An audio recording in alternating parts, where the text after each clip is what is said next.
Assalamualaikum warahmatullahi wabarakatuh. Ya, hari ini kita akan bahas tentang torsi atau momen gaya.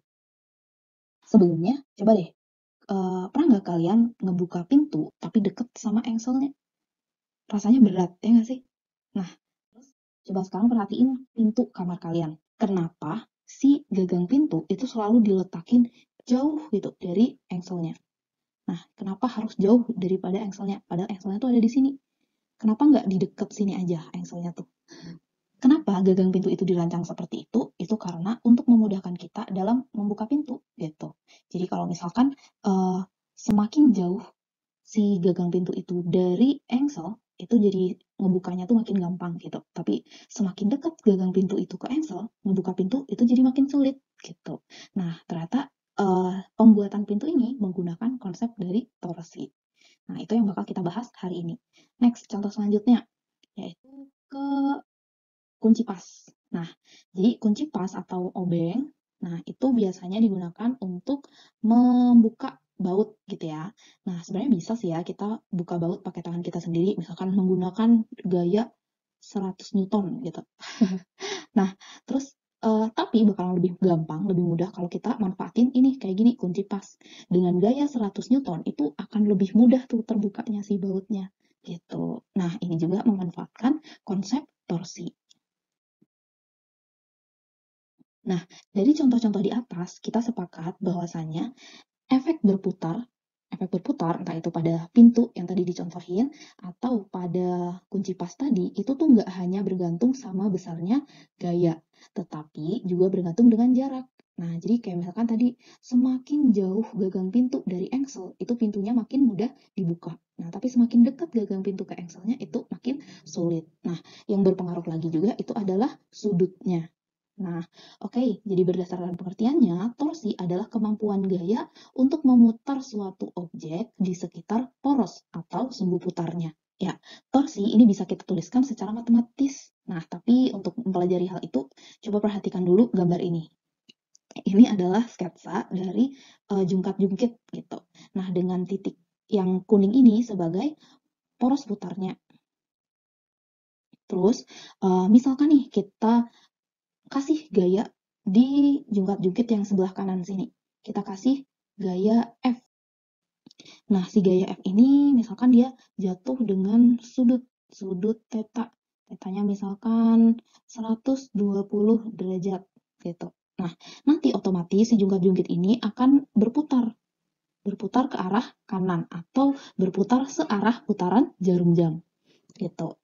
Nah, kemudian bisa kalian lihat di sini jarak antara pusat atau poros menuju ke gayanya, titik gayanya, berarti sampai sini ya. Ini dinamakan dengan lengan torsi gitu. Lambangnya itu D atau bisa juga lambangnya R gitu. Bisa R, bisa D. Intinya jarak atau lengan torsi dari gaya menuju poros. Nah, secara matematis ditulisnya kayak gini. Ini eh, ini cara bacanya adalah tau. Ya, tau itu adalah huruf Yunani yang melambangkan torsi. Nah, itu sama dengan R, yaitu radius atau lengan torsi. Nah, di sini lambangnya R, di sini bisa D, bisa R, pokoknya R itu adalah jarak lengan torsi, jarak antara poros dengan titik gayanya. Terus kemudian F itu force atau gayanya, besarnya gaya di sini berapa newton. Terus sin theta dengan tetanya adalah sudut. Sudut dari gaya sama bidang bidang putarnya itu berapa gitu. Nah, selanjutnya untuk menentukan arah torsi itu kita bisa gunakan aturan dari tangan kanan. Nah, kalian lihat di sini keempat jari ini menunjukkan arah F-nya, arah F. Sedangkan ibu jari itu menunjukkan arah torsinya atau arah tau gitu. Kalau misalkan arah gayanya itu searah jarum jam, maka torsinya itu nilainya adalah negatif. Ya, tapi kalau arah F-nya itu melawan arah jarum jam, itu arah torsinya itu positif gitu. Jadi tanda di torsinya itu positif.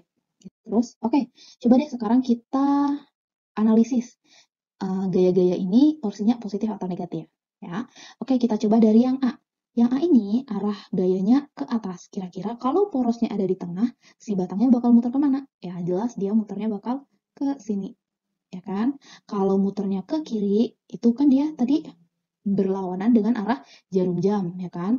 Berlawanan dengan arah jarum jam berarti tandanya adalah positif, gitu. Nah, lanjut ke yang B. Yang B juga dia ke sini. Ketika porosnya ada di sini, maka dia juga akan berputar melawan arah jarum jam. Maka tandanya juga positif. Terus yang C, dia ada gaya dengan sudut 30 derajat sama. Ini akan berputar melawan arah jarum jam. Maka tandanya juga positif. Nah, yang D, nih ini arahnya ke bawah. Nih, arah panahnya ke bawah. Nah, berarti kalau didorongnya ke bawah, maka batangnya itu bakal berputar ke sini. Nah, kalau putarannya seperti ini adalah searah arah jarum jam. Nah, kalau searah jarum jam, maka tanda torsinya adalah negatif.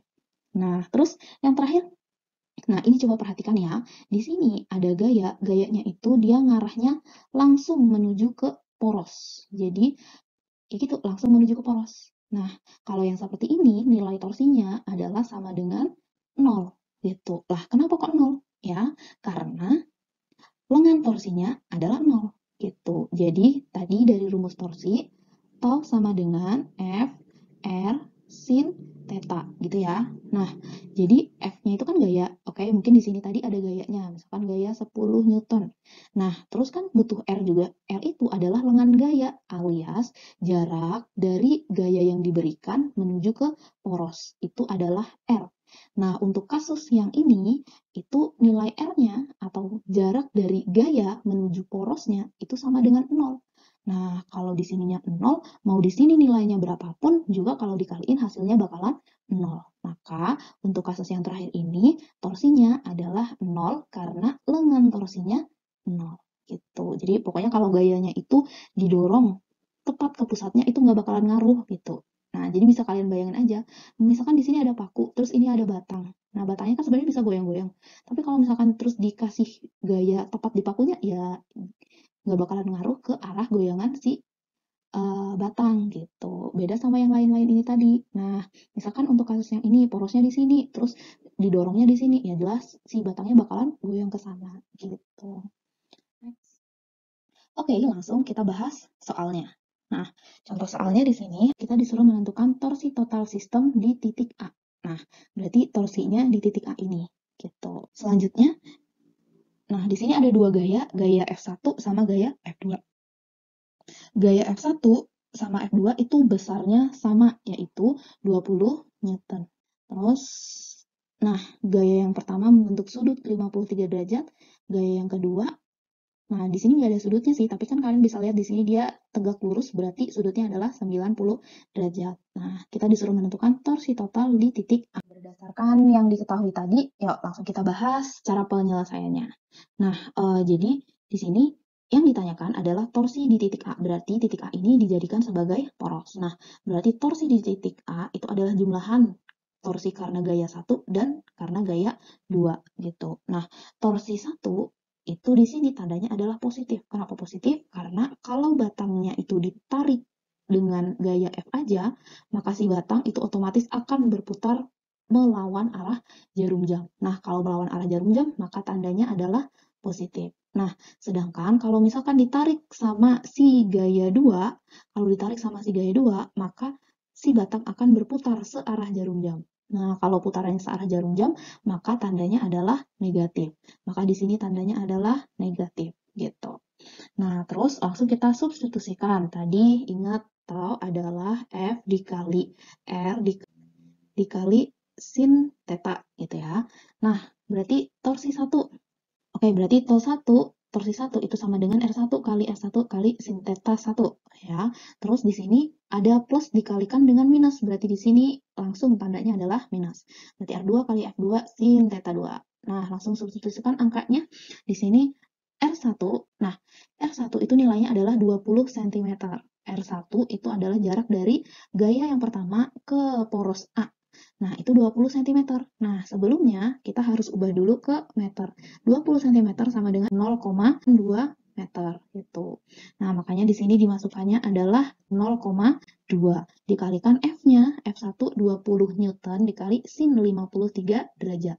Terus dikurangin 0,3. Dari mana 0,3? Ya, dari ini 30 cm, tapi dijadiin meter. Berarti jadi 0,3 meter si R2-nya. Nah, terus langsung 0,3 dikali gaya yang kedua, tadi juga 20 Newton dikali sin 90, karena dia membentuk sudut 90 atau sudut siku-siku. Nah, langsung ketemunya adalah seperti ini, 3,2 min 6. Berarti jawabannya adalah minus 2,8 Newton meter.